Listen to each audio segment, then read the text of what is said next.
Oke. Yesus mengecam orang-orang Farisi. Markus 7 ayat 1 pasal 1 ayat 23, Matius 15 pasal 1 ayat 20. Pada suatu kali serombong orang Farisi dan beberapa ahli taurat dari Yerusalem datang menemui Yesus. Mereka melihat bahwa beberapa orang muridnya makan dengan tangan najis, yaitu dengan tangan yang tidak dibasuh. Sebab orang-orang Farisi seperti orang-orang Yahudi lainnya tidak makan kalau tidak melalui pembasuhan tangan lebih dahulu, karena mereka berpegang pada adat istiadat nenek moyang mereka. Dan kalau pulang dari pasar, mereka juga tidak makan kalau tidak lebih dahulu membersihkan dirinya.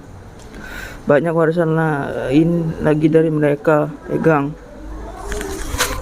umpamanya hal mencuci cawan kendi dan berkakas-kakas tembaga. Karena itu orang-orang Farisi dan ahli-ahli Taurat itu bertanya, istiadat nenek moyang kita, tetapi makan dengan tangan najis. Jawabnya kepada mereka, benarkah nubuat Yesaya tentang kamu hal orang-orang munafik? Sebab ada ditulis, bangsa ini memulihkan aku dengan bibirnya, padahal jantung jauh dariku. Percuma mereka beribadah kepadaku, sedangkan ajaran yang mereka ajarkan ialah permintaan manusia. Perintahlah kamu abaikan untuk berpegang pada adat istiadat manusia. Dengan demikian firman Allah, kamu menyatakan tidak berlaku demi adat istiadat sendiri.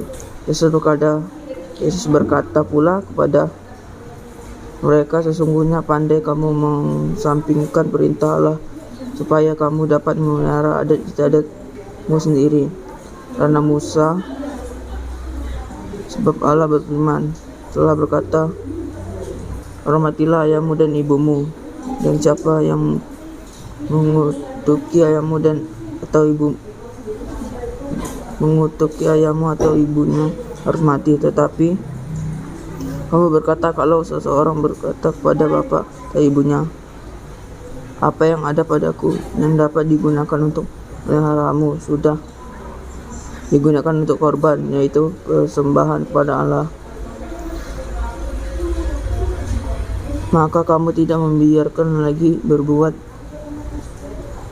sesuatu pun untuk bapa atau ibunya. Orang itu tidak wajib lagi menghormati bapa atau ibunya. Dengan demikian firman Allah, kamu menyatakan tidak berlaku demi adat istiadat sendiri. Dengan demikian firman Allah, kamu menyatakan tidak berlaku demi istiadat yang kamu ikuti itu, dan banyak hal lain seperti itu yang kamu lakukan. Lalu Yesus memanggil lagi orang banyak dan berkata kepada mereka, kamu semua dengarkanlah kepadaku dan camkanlah, bukan yang masuk ke dalam mulut yang menajiskan orang. Apapun dari luar yang masuk ke dalam seorang tidak dapat menajiskannya, tetapi apa yang keluar dari seorang itulah yang menajiskannya. Barang siapa bertelinga untuk mendengar, hendaknya ia mendengar. Maka datanglah murid-muridnya dan berkata kepadanya, engkau tahu bahwa perkataanmu itu telah menjadi batu sandungan bagi orang-orang Farisi. Jawab Yesus, setiap tanaman yang tidak ditanam oleh Bapakku yang di sorga akan dicabut dengan akar-akarnya. Biarkanlah mereka orang buta yang menuntun orang buta. Jika orang buta menuntun orang buta, pasti keduanya jatuh ke dalam lubang. Sesudah ia masuk ke sebuah rumah untuk menyingkirkan dari orang banyak, murid-muridnya tanya kepadanya tentang arti perumpamaan itu. Lalu ia terus berkata kepadanya, jelaskan perumpamaan itu kepada kami. Maka jawabnya,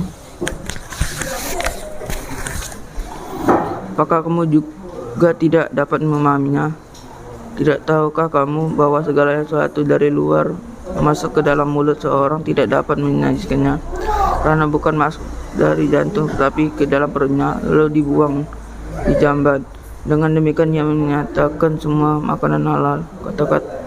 Tanya lagi, Apa yang keluar dari orang itu yang menajiskannya. Apa yang keluar dari mulut berasal dari jantung, dan itulah yang menajiskannya. Najiskan orang. Sebab dari jantung orang timbul segala pikiran jahat, pencabulan, pencurian, sumpah palsu, pembunuhan, perzinaan, keserakahan, kejahatan, kelicikan, hawa nafsu, iri, hujat, kesombongan, kebebalan. Itulah yang menajiskan orang. Semua hal-hal jahat itu timbul dari dalam dan menajiskan orang. Tapi makan dengan tangan yang tidak resmi itu menajiskan orang.